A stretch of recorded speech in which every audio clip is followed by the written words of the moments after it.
प्रिय भाइयों और बहनों, आप सभी का अभिवादन करता हूं और आपकी सलामती की दुआ मांगता हूं।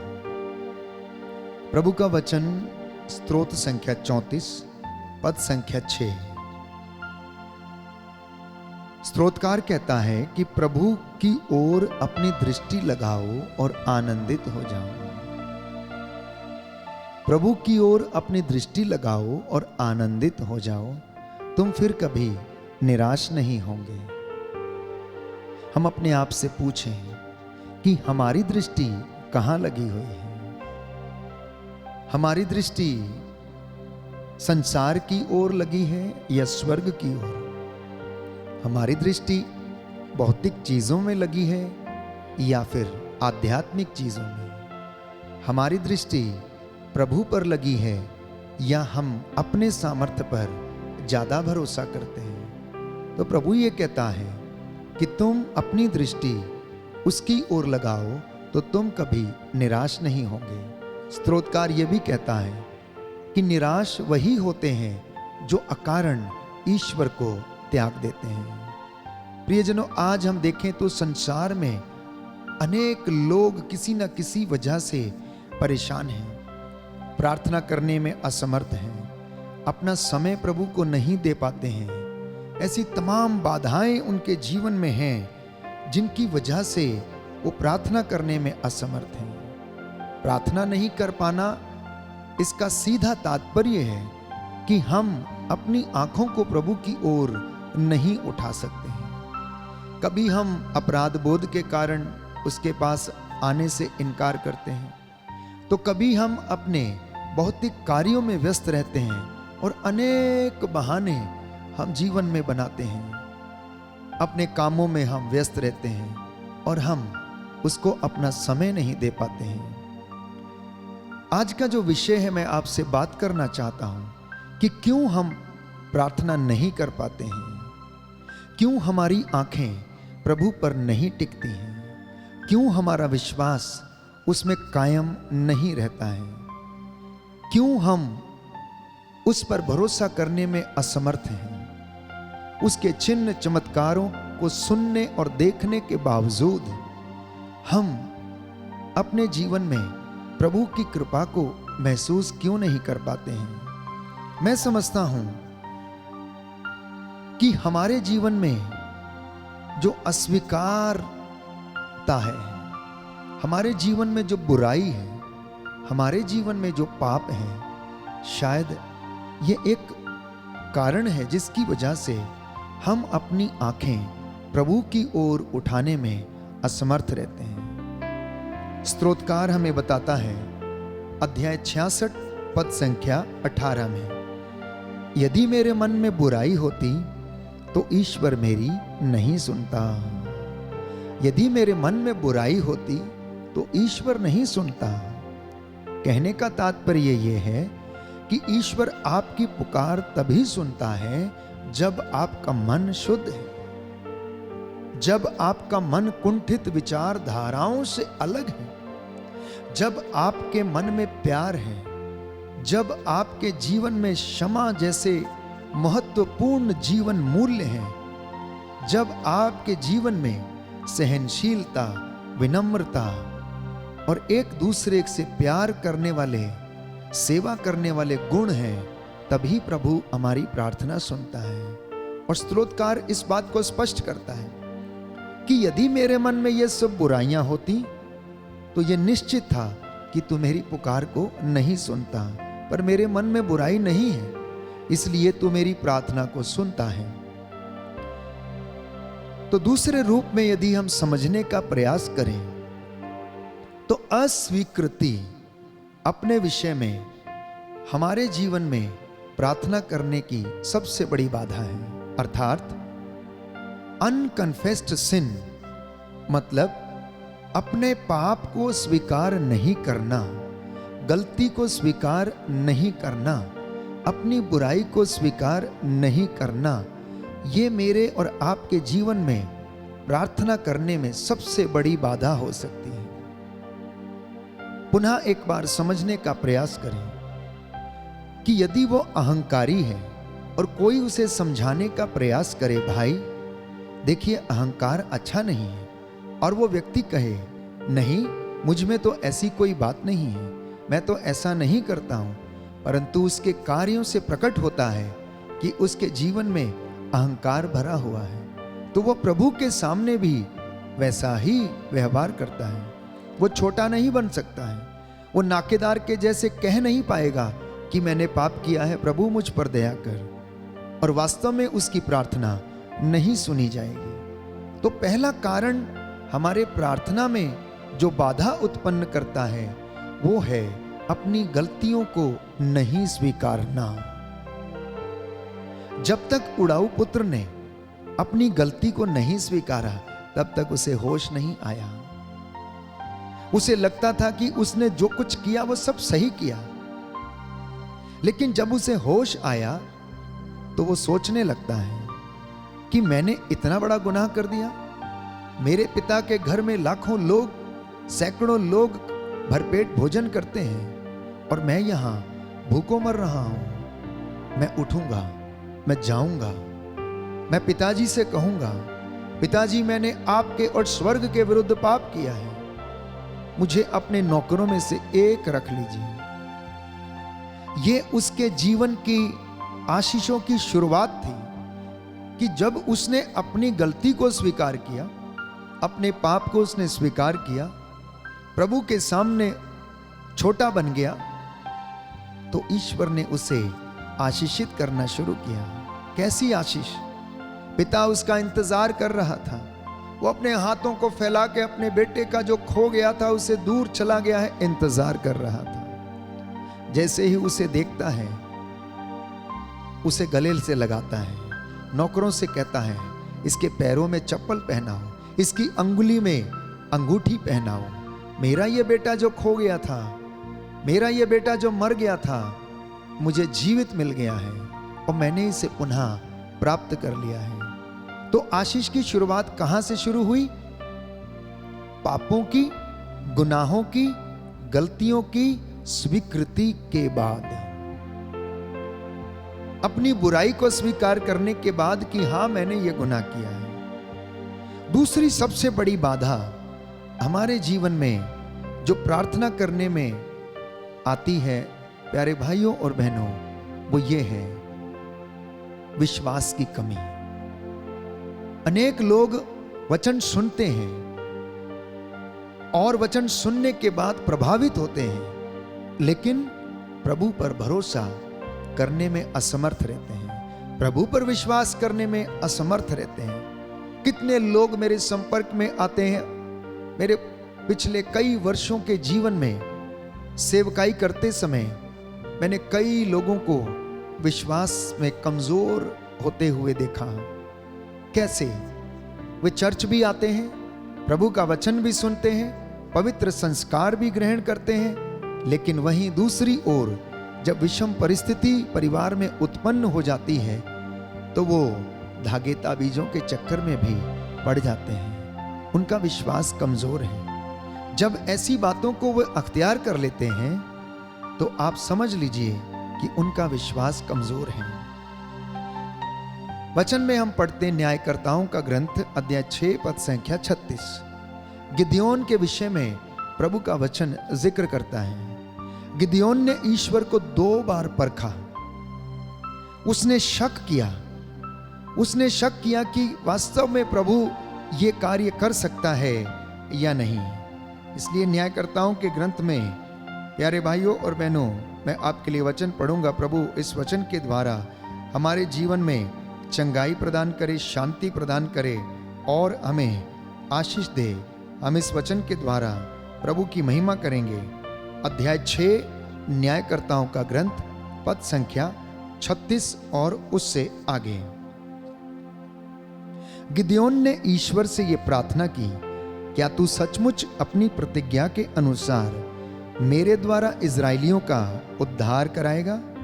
देख, मैं ये ऊनी खाल खलिहान में रख देता हूं। यदि केवल इस खाल पर ओस पड़ेगी और आसपास की भूमि सूखी रहेगी तो मुझे विश्वास हो जाएगा कि तू अपनी प्रतिज्ञा के अनुसार मेरे द्वारा इजरायलियों को मुक्ति दिलाएगा। और ऐसा ही हुआ, ऐसा ही हुआ।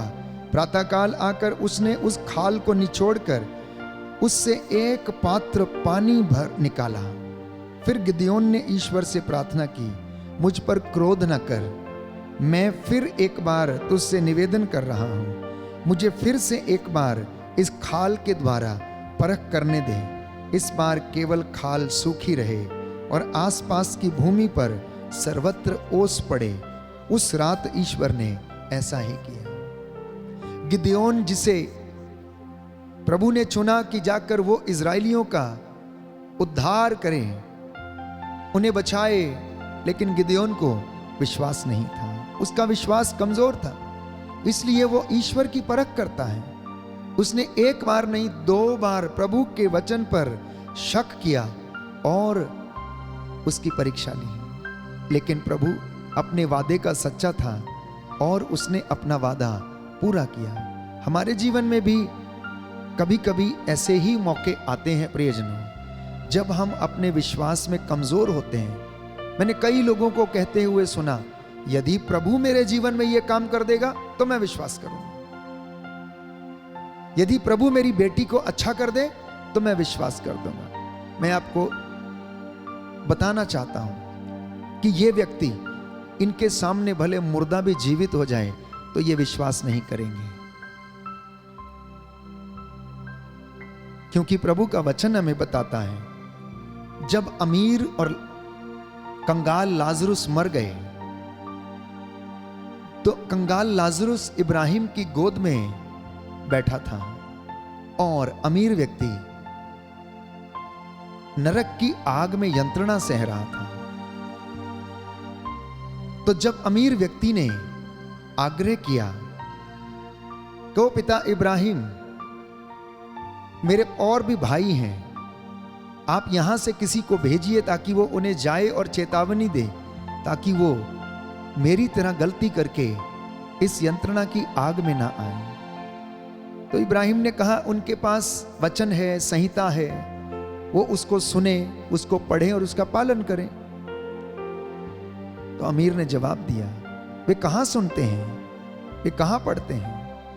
यशायाह नबी ठीक ही कहता है, इनकी आंखें हैं किंतु ये देखते नहीं, इनके कान हैं किंतु ये सुनते नहीं। कहीं आंखों से ये देख न लें, कानों से ये सुन न लें और इनका मन परिवर्तन ना हो जाए, पश्चाताप न कर लें। तो वो कहता है कि मैं तुमसे कह देता हूं, यदि यहां से कोई मुर्दा भी जीवित होकर उनके पास चला जाएगा तो भी वे उस पर विश्वास नहीं करेंगे। अगर वे वचन पर विश्वास नहीं करते, अगर वो संहिता पर विश्वास नहीं करते, तो वो अन्य किसी बात पर भी विश्वास करने में असमर्थ रहेंगे। तो प्रियजनों, जब हम शर्त लगाते हैं कि जब तक प्रभु हमारे जीवन में यह काम ना करे तब तक मैं विश्वास नहीं करूंगा, मैं आपको बताना चाहता हूं कि आप हमेशा यह कहें कि प्रभु मैं विश्वास करता हूं कि आपने मेरे जीवन में यह कर दिया है, और वहां आपके जीवन में चमत्कार हो जाएगा। प्रभु के चेला थॉमस के विषय में हम पढ़ते हैं, उसने कहा कि जब तक मैं प्रभु के छिदे हुए हाथों में अपनी उंगलियां ना डाल लूं, उनकी बगल में अपना हाथ ना डाल लूं, तब तक मैं विश्वास नहीं करूंगा। वास्तव में थॉमस अपनी शंका को दूर करना चाहता था और यह अच्छी बात थी। ईश्वर का व्यक्तिगत अनुभव करना अच्छी बात है।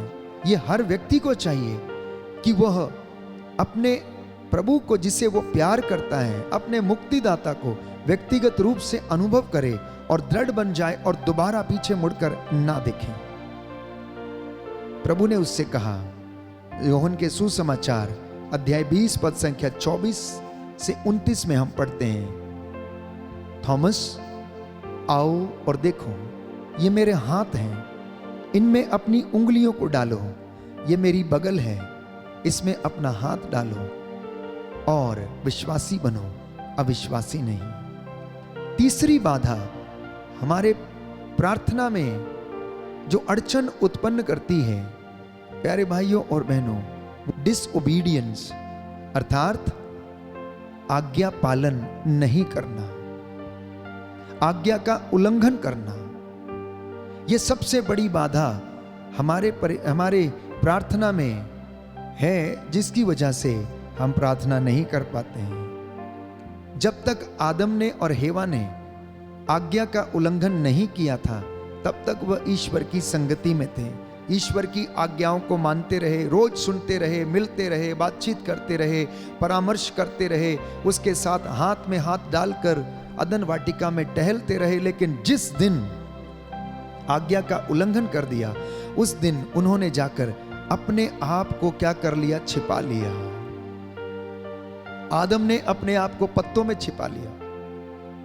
उस दिन से वह प्रभु के सामने प्रत्यक्ष रूप से आ नहीं पा रहा था। उसे एक आत्मग्लानि महसूस हो रही थी कि उसने क्या कर डाला है, और उन्होंने आज्ञा नहीं मानी और ईश्वर की आशीष से वो वंचित हो गए। नबी योनस के ग्रंथ में हम पढ़ते हैं, अध्याय 1 पद संख्या 2 से 3 में, कि योना ने आज्ञा नहीं मानी और उसने निनवे जाने की बजाय तारशीश का टिकट ले लिया और उल्टी दिशा में यात्रा करने लगा। निर्गमन ग्रंथ अध्याय 5 पद संख्या 2 में हम पढ़ते हैं कि फिरौन ने कहा, कौन सा वो ईश्वर है, मैं किसी को नहीं जानता हूं। जब मूसा ईश्वर की ओर से फिरौन के सामने आकर खड़ा हुआ और ईश्वर की ओर से कहने लगा, ओ राजा, तू इजराइलियों को जाने दे, ईश्वर की चुनी हुई प्रजा को तू जाने दे। लेकिन उसने इनकार किया कि मैं किसी ईश्वर को नहीं जानता हूं। कौन है वो ईश्वर, मैं किसी को नहीं जानता हूं। प्यारे भाइयों और बहनों, और उसकी आज्ञा नहीं मानने का नतीजा ये था कि उसने अपने जीवन में इतनी विपत्तियां देखी, उसका हृदय कठोर हो चला था, वो बहुत ज्यादा कठोर हो गया था। लेकिन प्रभु ने अपनी प्रजा को उसकी गुलामी से आजाद कराया। चौथी बात हमारी प्रार्थना में जो बाधा उत्पन्न करती है, वो है प्यारे भाइयों और बहनों, पारदर्शिता की कमी, ट्रांसपेरेंसी की कमी। हम ना केवल मनुष्यों के सामने अपनी गलतियों को छिपाते हैं, परंतु ईश्वर के सामने भी हम अपनी गलतियों को छिपाते हैं। हम उसके सामने आकर अपनी कमजोरियों को व्यक्त नहीं कर पाते हैं। याकूब का पत्र अध्याय 5 पद संख्या 16 में प्रभु का वचन बड़ी सुंदर तरीके से हमें बताता है कि हम एक दूसरे के सामने अपने पापों को स्वीकार करें। दाऊद कहता है, स्तोत्र संख्या 50:51 में लिखता है, दाऊद स्तोत्र संख्या 51 में लिखता है कि मैंने तेरे सामने अपना अपराध नहीं छिपाया और तूने मुझ पर दया की। मैं तो माता के गर्भ से, अपने जन्म से अपराधी और पापी हूं, तू मुझ पर दया कर। तू हृदय की सच्चाई से प्रसन्न होता है, तुझे होम और यज्ञ पसंद नहीं, परंतु दीनहीन पश्चातापी हृदय तुझे पसंद है। तो हमारे जीवन में जब हम प्रभु के सामने आते हैं, तो एक ऐसा रिश्ता प्रभु से स्थापित करने की आवश्यकता है जो कि पारदर्शी हो, ट्रांसपेरेंट हो। जब भी हम वेदी के सामने उपस्थित हों, जब हम प्रभु की ओर देखें, तो प्यारे भाइयों और बहनों, हम अपने जीवन की उन गलतियों और कमजोरियों को देखते हुए क्षमा की याचना मांगें। पांचवी बात, हमारी प्रार्थना में जो बाधा उत्पन्न करती है, प्यारे भाइयों और बहनों, हम अपने भाई को या बहन को या अपने मित्र को क्षमा नहीं कर पाते हैं। और जब आप क्षमा करने में असमर्थ रहते हैं, तब हम प्रार्थना नहीं कर सकते हैं, क्योंकि वो बात हमेशा हमारे जीवन में मन में गूंजती रहती है। पुरानी बातें को लेकर हम जीते हैं, हम अतीत के गुलाम बन जाते हैं और वो हमें जीने नहीं देता है, प्रार्थना नहीं करने देता है, अच्छे काम नहीं करने देता है, सेवा के काम नहीं करने देता है। सातवीं बात, प्यारे भाइयों और बहनों, वचन हमें बताता है कि अगर हम प्रार्थना नहीं कर पाते हैं तो क्यों नहीं कर पाते हैं? याकूब का पत्र अध्याय 4 पद संख्या 2 और 3। आप अपनी लालसा पूरी नहीं कर पाते और इसलिए हत्या करते हैं। आप जिस चीज के लिए ईर्ष्या करते हैं उसे नहीं पाते और इसलिए लड़ते झगड़ते हैं। आप प्रार्थना नहीं करते इसलिए आप लोगों के पास कुछ भी नहीं है। जब आप मांगते भी हैं तो इसलिए नहीं पाते कि अच्छी तरह प्रार्थना नहीं करते। आप अपनी वासनाओं की तृप्ति के लिए धन की प्रार्थना करते हैं, इसलिए वो प्रार्थना सुनी नहीं जाती। हमारा स्वार्थ, हमारी अपेक्षाएं हमारी प्रार्थना में बाधा उत्पन्न करती हैं और यही कारण है कि हम प्रार्थना नहीं कर पाते हैं। तो प्रभु आगे कहता है, ओ कपटी और बेईमान लोगों, क्या आप यह नहीं जानते? ओ कपटी और बेईमान लोगों, क्या आप यह नहीं जानते कि संसार से मित्रता रखने का अर्थ है ईश्वर से बैर करना? जो संसार का मित्र होना चाहता है वह ईश्वर का शत्रु बन जाता है। 8वीं बात, हमारे जीवन में हमें जो प्रार्थना करने नहीं देती है, याकूब के पत्र में हम पढ़ते हैं अध्याय 4 पद संख्या 3 में कि हम अपने फायदे के लिए प्रार्थना करते हैं और यही कारण है कि हमारी प्रार्थना कबूल नहीं होती।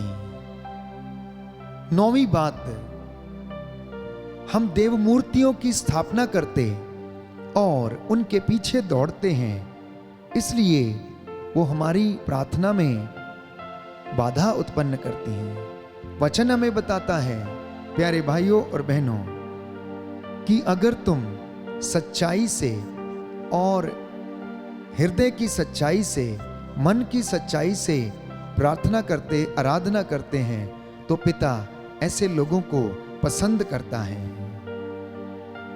एक विशेष बात जो दाम्पत्य जीवन में प्रार्थना करने में बाधा उत्पन्न करती है प्यारे भाइयों और बहनों, वो है अनसुलझे विवाद जो दाम्पत्य जीवन में उत्पन्न होते हैं। पति पत्नी में जो अनसुलझे विवाद हैं, शक की समस्या, ट्रांसपेरेंसी की कमी, पारदर्शिता की कमी, बच्चों के साथ मेल व्यवहार, प्रेम की कमी, ऐसे तमाम कॉन्फ्लिक्ट्स हैं जो अभी तक रिजॉल्व नहीं हुए हैं।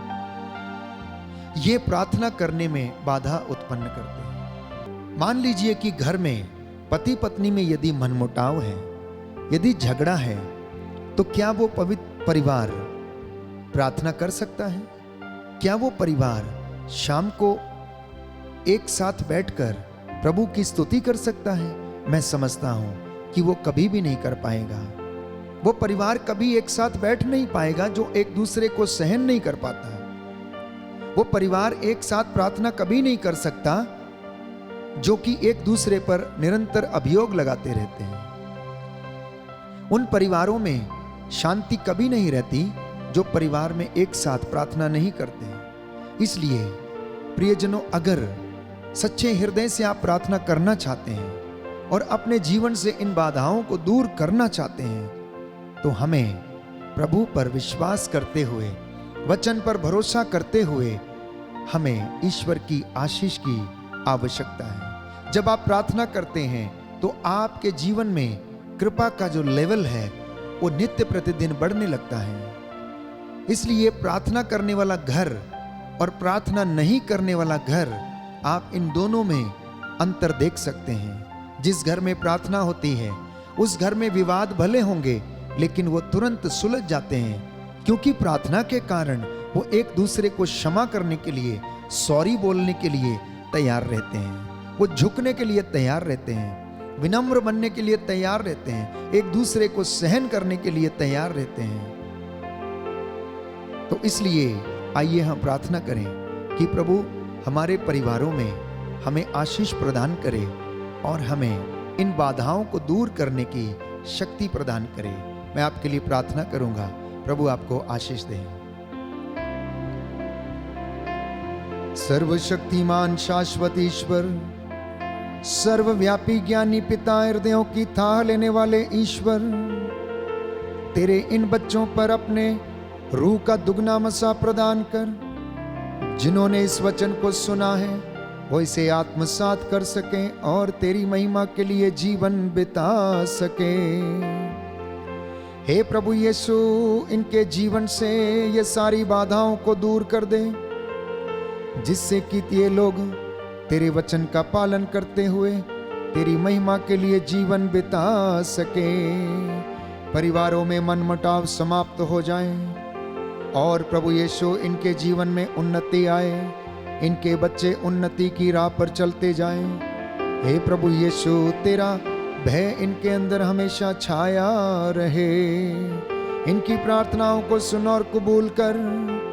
आज का वचन हमारे उद्धार के लिए था, ऐसा ये लोग विश्वास कर पाए और इस वचन को चरितार्थ करें और अपने जीवन में पूरा हो जाने दें। हमारी प्रार्थना सुन ले उद्धार करता यीशु प्रभु के द्वारा।